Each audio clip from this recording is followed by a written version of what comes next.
આ તરફ સુરતના કામરેજમાં આરએફઓ પર ફાયરિંગ મુદ્દે તપાસ થઈ। ગઈકાલે વાવ ગામની સીમમાં ફાયરિંગ થયું હતું।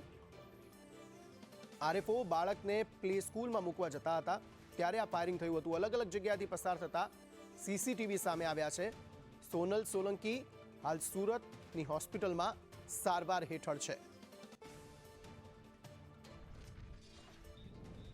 નિલેશ પટેલ આ અંગે વધુ માહિતી આપી રહ્યા છે। જી નિલેશ, જણાવશો શું વધુ વિગતો?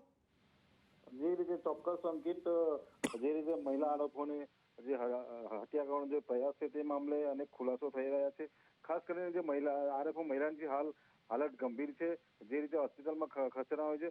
પોલીસે એમના પતિ અને પરિવારને સગમન બનાવ્યા છે અને સગમન બનાવ્યા બાદ